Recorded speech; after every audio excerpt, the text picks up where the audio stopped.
On Your Side Tonight with Jamie Boll starts now. Emergency evacuations across our area as water levels continue to rise. And I thought that we were probably pretty safe there, but I don't know, it's a lot of water, so.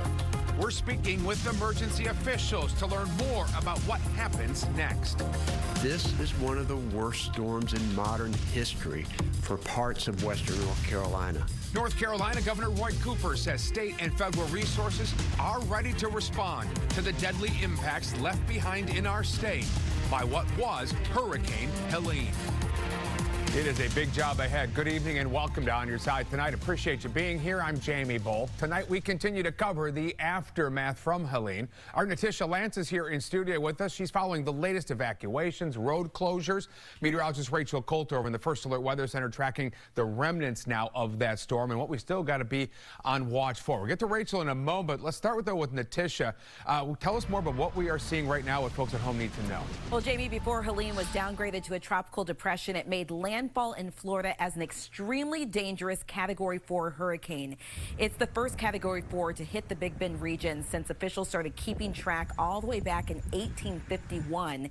Tonight, millions still without power, but that's only part of the story. We've also learned 40 people between Florida, Georgia, North and South Carolina have died as a result of Helene. Governor Cooper has confirmed at least 2 deaths in North Carolina, a child killed in a car crash on a flooded road in Catawba County, the other caused by a tree falling on a home in northwest Charlotte. Now that's the scene you are looking at right here on your screen. This all happened just after 5 this morning in a neighborhood near Brookshire and I-85. Medic tells us it was able to rescue another person from that home. They were taken to the hospital with life-threatening injuries. There were also children inside at the time, but we are told they are okay. Meanwhile, at least 19 people are dead in South Carolina. Many of those deaths reported out of the upstate. We're told 2 firefighters. This is video from the Reedy River in downtown Greenville. You can see it overflowing from Helene there, just rapids roaring through. Besides rivers and creeks, lakes are also flooding. Emergency officials in Rutherford County are warning people around Lake Lure to evacuate immediately, and that is because dam failure is, in their words, imminent. We've mapped it out for you right here. This is about an hour and 45 minutes west of Charlotte. If the dam fails, all of that water could flow down the Broad River into Cleveland County, where flooding is already at dangerous levels. Our Michael Warwick is in Rutherford County tonight, where evacuations have already taken place. There is real worry tonight painted on the faces of the folks who've arrived here at RS Central High School in Rutherford County. This is one of the emergency shelters that has opened up here. Emergency managers tell us here that the Lake Lure Dam, for now, has held. However, water is flowing above it and around it. They have asked folks who live below Lake Lure to evacuate at this hour. We've had a chance to talk to some of the folks who've arrived here. One of them tells us that in his 20-plus years living here, he's never experienced anything like this, a scare like this. He is just hoping for the best. And I thought that we were probably pretty safe there, but I don't know, it's a lot of water, so it's up to God, you know. We just pray that everything will be right. A part of the concern right now is that trees are blocking many of the roads around Lake Lure and below Lake Lure, so that's a primary concern, is getting to some of the folks who are stuck right now, as we all hope that the dam will continue to hold. In Rutherford County tonight, Michael Warwick, WBTV, On Your Side. And that is what we are all hoping for. Michael, thank you. There are at least 2 emergency shelters set up right now. Take a good look at your screen. There are at least 2 shelters, and one is at the Tuckasegee Rec Center on Tuckasegee Road. That is for folks on the Mecklenburg County side. Now, on the other side, if you live on the Gaston County side, Belmont Middle, that is where you want to go. Again, 2 emergency shelters if you live near Mountain Island Lake and the Catawba River. Across the foothills, a lot of people stranded in their homes, roads blocked and out of power. Many have been through it before, and they are now they know working together is the only way to get through it. Such is the case in WBTV's Steve Onosorge neighborhood in Morganton. We all woke up to the roar of Helene. No major issues at first, but then we heard this. Cracks and cracks and cracks, like trees after trees. No doubt what that was. Heard a lot of trees fall. Some fell close to homes, others on top of them. Still more coming down on the roads, taking power lines with them, bringing back some bad memories. It's reminiscent of Hurricane Hugo to me. But unlike Hugo, Helene brought a lot of rain. Floodwaters are blocking roads, threatening some homes. And while the rainfall stopped, the runoff continues to make matters worse. Yeah, it's unreal. A lot of work and cleanup ahead.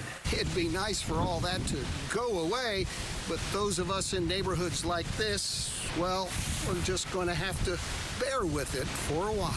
And folks stuck here got a big break thanks to John Curtis and some others.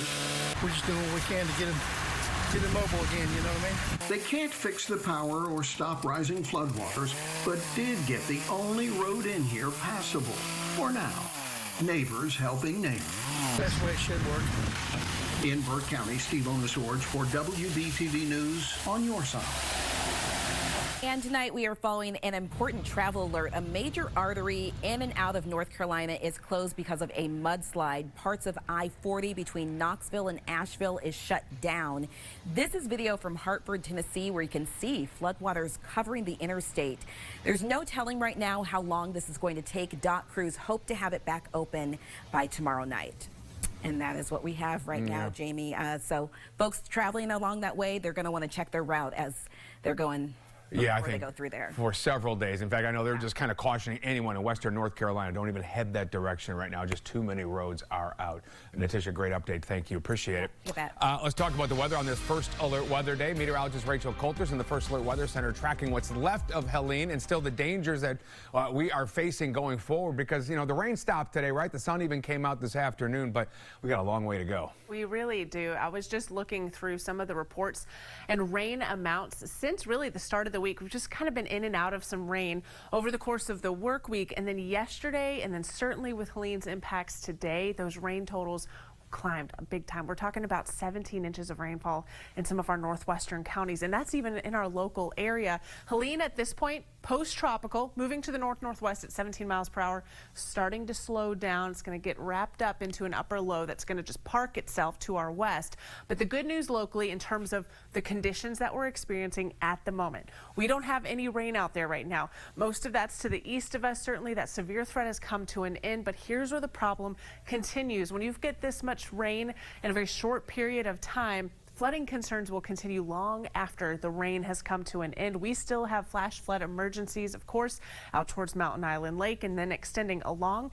And north and west of I-40, odds are you have a flash flood emergency in place. Landslides, mudslides, of course, watching for washed out roadways. Travel is certainly ill-advised at this time. As Jamie mentioned, that flood watch continues for Ash and Watauga.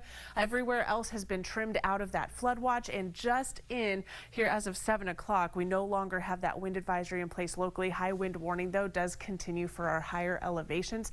I want to show you some of the peak wind gusts we've seen, a look at the rain totals, but then also what we're expecting going forward. Big changes ahead, Jamie. Yeah, now we just got to get the water out of here, right? Rachel, thank you. Coming up next. We're on your side tonight with continuing coverage of Helene's aftermath. We know the storm has done a lot of damage to people's homes. A new report shows millions of homeowners lack insurance. This translates in around $1.6 trillion in uninsured homes nationwide. What you need to know before the next storm hits. It's tonight's cover story.